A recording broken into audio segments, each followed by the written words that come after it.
Good morning, Destiny family. I'm ministering in one of our network churches in California this morning, so I just wanted to share a few things by video before Pastor Chris comes to speak.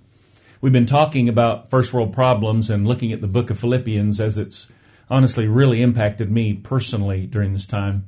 I'm very excited about all God is doing in us, among us, and through us right now. I hope that this past week you've read Philippians chapter 2 every day, and it's probably no surprise that our assignment next week will be to read Philippians chapter 3 every day. Remember, Paul is writing from prison, and this is likely to be a caged hole in the ground where he's writing from. Yet this has become known as the epistle of joy. The main theme we learn is to get past ourselves into an attitude of honoring others above ourselves. I really find it interesting that Jesus teaches us to love others the way we love ourselves. A healthy attitude doesn't put yourself down all the time. There's actually a healthy and biblical way to love yourself. Jesus is simply saying it's easy to consider our own needs. The goal is to move beyond being consumed with ourselves so that we can care for the needs of others in the same way we automatically care for ourselves. If we're not careful, we can become so self-absorbed that we spend our entire lives chasing what we want while neglecting what we need.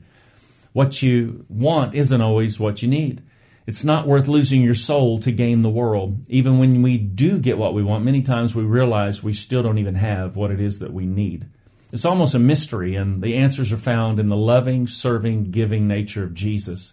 When our thinking is right, nothing can stop us. When our thinking is wrong, nothing can help us. I really want to help you have an effective time as you read Philippians 3 this next week. When you understand Paul's background, you'll see that he reveals something very interesting in this particular chapter. He was actually an expert on understanding that self-worth can never be discovered in personal accomplishments. Paul had some amazing accomplishments, really beyond our wildest imagination, which is why he writes in Philippians chapter 3, verses 4 through 9, I myself have reasons for such confidence. If anyone thinks he has reasons to put confidence in the flesh, I have more. Circumcised on the 8th day, of the people of Israel, of the tribe of Benjamin, a Hebrew of Hebrews, in regarding to the law, a Pharisee. As for zeal, persecuting the church, as for legalistic righteousness, faultless. But I love this, verse 7, whatever was to my profit, I now consider loss for the sake of Christ. Paul knew the prestige of being a Roman citizen, which was very desirable in his day. He was from Tarsus, where training would be compared to an elite Ivy League university. Historians record how Tarsus was actually a center for intellectual life. The personal teacher hired to teach Caesar Augustus was actually from Tarsus. Paul's education would have started at about 5 years old, and by the age of 10, he would have had the first 5 books of the Bible completely memorized. He really was considered to be the brightest among the brightest, even among his peers. He was even selected to study personally under Gamaliel, who was arguably the most famous rabbi in the first century, as he was a leading authority in the Sanhedrin.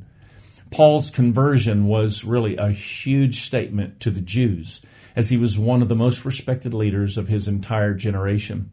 Paul came to know Christ and realized that his self-esteem and personal significance was no longer wrapped up in his accomplishments. Rather, he discovered that his significance was found in embracing the humility of Jesus Christ. If we're not careful, we easily confuse our prominence for our significance, and they're two totally different things. May we have a healthy humility in the way we love, serve, and give into the lives of others, learning to be thankful and generous with all that's been entrusted to our care. We really were not created for our pleasure. We were created for God's purposes.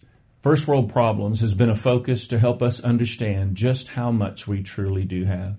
When we understand this, we are better prepared to advance responsibly in God's plans for our lives.